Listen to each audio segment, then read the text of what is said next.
The idea of immortalizing a person in a place in a 3.4-ounce bottle wasn't daunting, but rather a welcome challenge, especially because it would give her the blueprint for a scent close to her heart. She'd channeled all her creativity to build a perfume that was layered and unique and captured not only the sense of place and time, but the artist and his volatile nature. Yes, there were tropical notes, but she'd added smoke and earth to hint at the late 1800s. She'd included a touch of clove to convey Gauguin's fiery temperament. Asha's take had won the account because she'd personified the whole artist, his talent, and his problematic nature. She hadn't romanticized him, only evoked him. That's why she'd been named perfumer, much to her colleagues' surprise. At 32, she was considered young, both in age and experience, for such a big responsibility, especially in France, the epicenter of the fragrance industry. To date, Asha had never played a large role. She'd merely assisted notable and talented perfumers. However, if she succeeded, she'd be that much closer to master perfumer, a goal Asha had set for herself and an expectation of her mother and grandmother who had helped her get here, to this place and this moment. If this didn't work, nerves buzzed in her chest. Asha stopped herself from shaking her knee or swaying in her chair.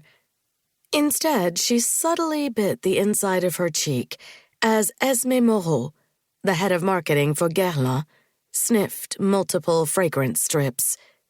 The brand was under the powerhouse LVMH Corporation, an important client for her employer, International Flavors and Fragrances.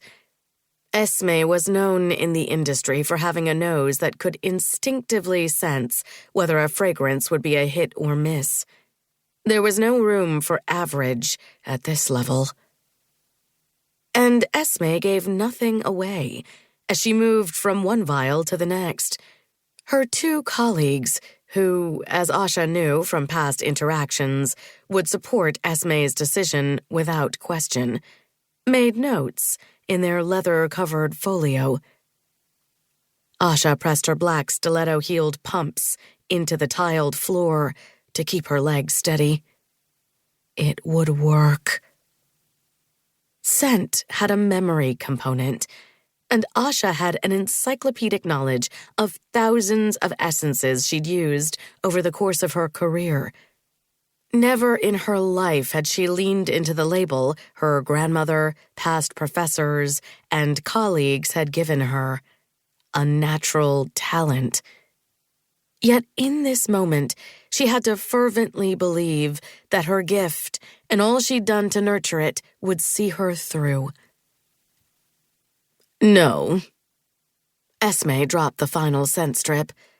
The slim woman leaned back in her chair and crossed her arms over her sleeveless navy dress, her expression completely neutral as she rendered her verdict. The two-letter word sat heavy in Asha's ears, refused to penetrate her brain. Asha didn't fail. Ever. Not in anything she tried. The only time she'd received a less-than-perfect report card was in kindergarten, when she got a check minus in nap time. She'd cried in her grandmother Leela's lap for a full 30 minutes when she found out. Then she'd decided she would become good at napping until she got a check plus. It only took 2 months to improve the skill.